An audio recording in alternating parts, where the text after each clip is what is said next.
Captopril, famille de médicaments inhibiteurs de l'enzyme de conversion. Dans quel cas le médicament captopril est-il prescrit? Ce médicament appartient à la famille des inhibiteurs de l'enzyme de conversion. Il bloque la formation de l'angiotensine 2, une substance responsable d'une contraction des artères qui augmente la tension artérielle et fatigue le cœur.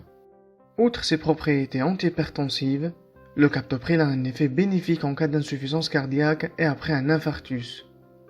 Son utilisation au long cours permet également de freiner la détérioration du fonctionnement du rein chez les personnes atteintes de diabète insulinodépendant.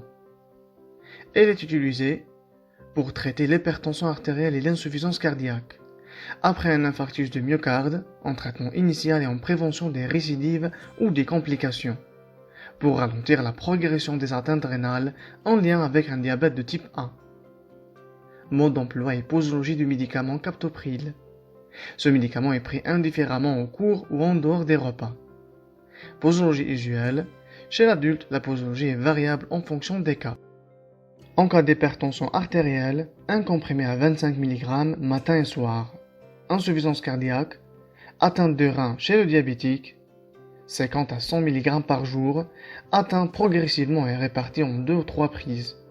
Protection du cœur après un infarctus, 75 à 150 mg par jour, réparti en 2 ou 3 prises.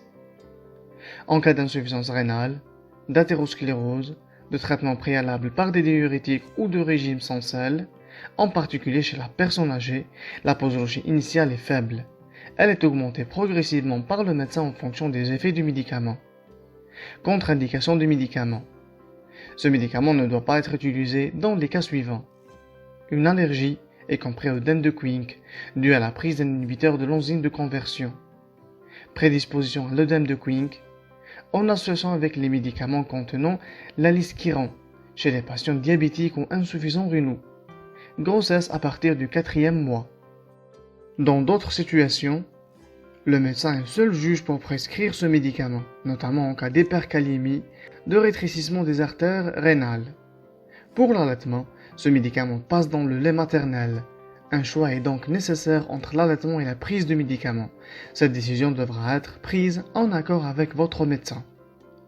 Les effets indésirables possibles du médicament.